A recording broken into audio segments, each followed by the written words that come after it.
നമസ്കാരം, എല്ലാവർക്കും പുതിയൊരു വീഡിയോയിലേക്ക് സ്വാഗതം. ഇന്ന് ഞാനൊരു സിമ്പിളായിട്ട് പക്കോടയാണ് ഉണ്ടാക്കുന്നത് കേട്ടോ. ഇതിലേക്ക് ഉപയോഗിച്ചിരിക്കുന്നത് പാർസ്ലി ലീവ്സാണ്, മഗ്ദൂണിസെല എന്നൊക്കെ പറയും.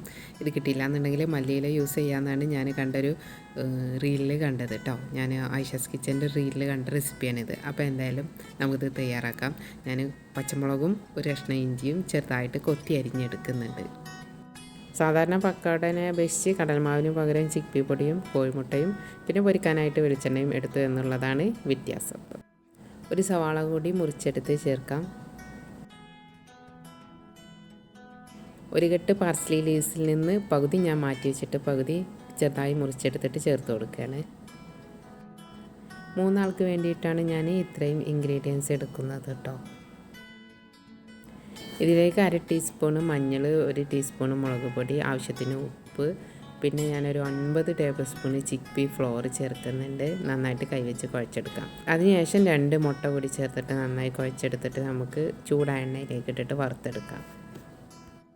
ഒന്നുകിൽ ഇതുപോലെ സ്പൂൺ വെച്ചിട്ട് കുറേശ്ശെ കോരിയിട്ടിട്ട് പൊരിച്ചെടുക്കാം, അല്ലെങ്കിൽ കൈ കൊണ്ട് തന്നെ ചിക്കി ഇട്ടിട്ട് പൊരിച്ച് കൊടുക്കാം. അപ്പോൾ പിന്നെ ചെറിയ ചെറിയ പീസസ് ആയിട്ട് കിട്ടും.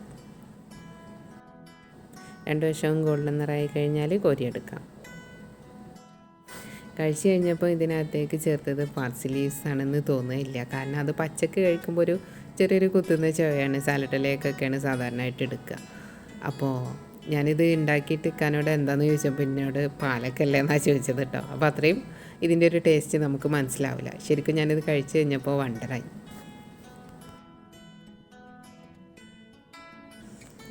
അപ്പോൾ ഇത് ഞാൻ കഴിക്കാനായിട്ട് എടുത്തിട്ടുണ്ട്.